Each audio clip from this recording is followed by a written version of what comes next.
મુઠિયા એ ગુજરાતનું ટ્રેડિશનલ ફરસાણ છે અને આપણા દરેકના ઘરમાં મહિનામાં 1 થી 2 વખત તો બનતા જ હોય છે. તો આજે આપણે સાંજે જમવામાં કે સવારે નાસ્તામાં સર્વ કરી શકાય તેવા એકદમ પોચા અને ટેસ્ટી દૂધીના મુઠિયા બનાવીશું. તો તેના માટે મેં 500 ગ્રામ દૂધીને છોલીને સરખી રીતે છીણી લીધી છે અને છીણ્યા પછી તે કાળી ન પડે તેના માટે થોડો લીંબુનો રસ અને મીઠું ઉમેરી રાખ્યું છે. તેમાં મસાલામાં 1 ચમચી હળદર અને તીખાશ માટે 2 ટેબલસ્પૂન આદુ મરચાંની પેસ્ટ ઉમેરીશું. ફ્લેવર માટે 1/4 ટીસ્પૂન હિંગ અને 1 ચમચી અજમો ઉમેરીશું. તેની સાથે ગળપણ માટે 2 ટેબલસ્પૂન જેટલી ખાંડ ઉમેરીશું. ખાંડના બદલે તમે સમારેલો ગોળ અથવા તો ગોળના પાવડરનો પણ ઉપયોગ કરી શકો છો. સ્વાદ પ્રમાણે મીઠું ઉમેરી મસાલાને દૂધીના છીણની સાથે સરખી રીતે મિક્સ કરી લઈશું. આમ કરવાથી દૂધીમાં જે રસ એટલે કે મોઇશ્ચર રહેલું છે તે બધું છૂટું પડશે અને લોટ બાંધતી વખતે તેમાં વધુ પાણી ઉમેરવાની જરૂર નથી રહેતી. હવે મુઠિયા સરસ પોચા બને તેના માટે 2 ટેબલસ્પૂન તેલનું મોણ અને 1/4 ટીસ્પૂન ખાવાના સોડા ઉમેરી મિક્સ કરીશું. જો મોણ તમે પ્રમાણમાં ઓછું ઉમેરશો તો પણ મુઠિયા ઠંડા થયા પછી પ્રમાણમાં ચવડ થઈ જશે. તેમાં 1 કપ ઘઉંનો જાડો લોટ એટલે કે ભાખરીનો લોટ અને 2 કપ ઘઉંનો ઝીણો લોટ ઉમેરીશું. એટલે અત્યારે આપણે 500 ગ્રામ દૂધીની સાથે ટોટલ 3 કપ લોટનો ઉપયોગ કર્યો છે. હવે લોટને દૂધીના મિશ્રણની સાથે સરખી રીતે મિક્સ કરીશું. આ માપ પ્રમાણે 3 થી 4 વ્યક્તિને જમવામાં સર્વ કરી શકાય તેટલા મુઠિયા તૈયાર થશે. તેમાં 2 ટેબલસ્પૂન દહીં ઉમેરી મિક્સ કરીશું અને જરૂર લાગે તે પ્રમાણે થોડું પાણી ઉમેરી અને એકદમ નરમ લોટ બાંધીશું.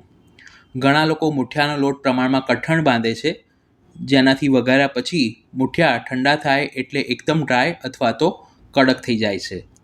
એટલે જેમ આપણે રોટલીનો લોટ બાંધીએ તે રીતનો સોફ્ટ લોટ બાંધવો જરૂરી છે. હવે ઢોકળાની પ્લેટને બ્રશ વડે તેલથી સરખી રીતે ગ્રીસ કરી લઈશું, જેથી મુઠિયાને સ્ટીમ કર્યા પછી તે પ્લેટ ઉપર બિલકુલ પણ ચોંટે નહીં. બંને હાથની હથેળીમાં થોડું તેલ લગાવી અને આ રીતે થોડોક લોટ હાથમાં લઈ મધ્યમ સાઇઝના મુઠિયા વાળી તેને પ્લેટ ઉપર ગોઠવીશું. આ સિવાય પણ મેં ચેનલ પર બીજા ઘણા બધા પ્રકારના મુઠિયા અને ગુજરાતી ફરસાણની રેસીપી પોસ્ટ કરી છે, જેના પ્લેલિસ્ટની લિંક ઉપર આઈ બટન પર અને ડિસ્ક્રિપ્શન બોક્સમાં આપી છે. આ માપ પ્રમાણે મેં 9 નંગ મુઠિયા તૈયાર કર્યા છે. હવે ઢોકળિયામાં અડધે સુધી પાણી ભરી તેને ગરમ કરીશું. પ્રીહીટ કરેલા ઢોકળિયામાં આ મુઠિયાની પ્લેટને ગોઠવીને ઢાંકીને 25 મિનિટ માટે હાઈ ફ્લેમ પર સ્ટીમ કરીશું.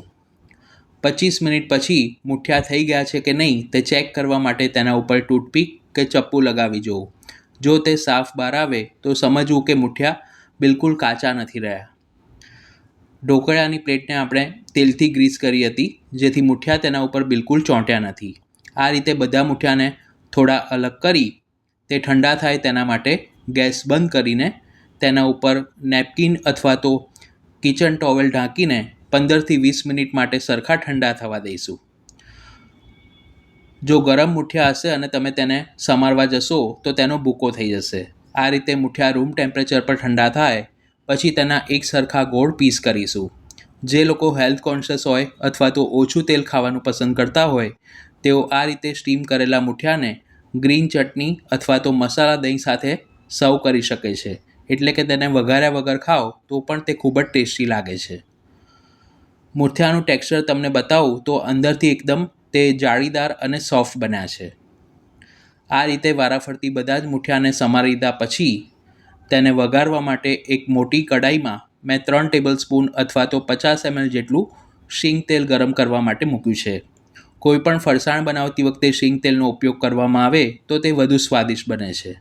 તેલ ગરમ થાય એટલે તેમાં 1 ચમચી ઝીણી રાઈ અને રાઈ ફૂટે પછી તેમાં 1 સૂકું લાલ મરચું અને ફ્લેવર માટે થોડા મીઠા લીમડાના પાન ઉમેરીશું. તે થોડા ક્રિસ્પી થાય પછી તેમાં 1/4 ટીસ્પૂન હિંગ અને 2 ટેબલસ્પૂન સફેદ તલ ઉમેરી તલ ફૂટે એટલે આપણે જે મુઠિયાના ટુકડા કરીને રાખ્યા છે તે વઘારમાં ઉમેરી સરખી રીતે મિક્સ કરીશું. જો તમે આ રીતે મુઠિયાને અગાઉથી સ્ટીમ કરીને રાખ્યા હોય તો તેને વઘારવામાં ફક્ત 5 મિનિટનો સમય લાગે છે. એટલે ઉનાળાની ગરમીમાં જો તમારે વધારે રસોડામાં ન ઊભા રહેવું હોય તો આ રીતે બપોરથી તમે મુઠિયા બનાવીને રાખો તો સાંજે ફક્ત 5 મિનિટમાં વઘારી શકો છો. 2 થી 3 મિનિટ બાદ મુઠિયા સરસ વઘારાઈ ગયા છે. ગેસ બંધ કરી ગરમા ગરમ મુઠિયાને ચા કે ચટણી સાથે સર્વ કરી શકાય છે. તો આ રેસીપી તમે પણ ઘરે જરૂર ટ્રાય કરજો.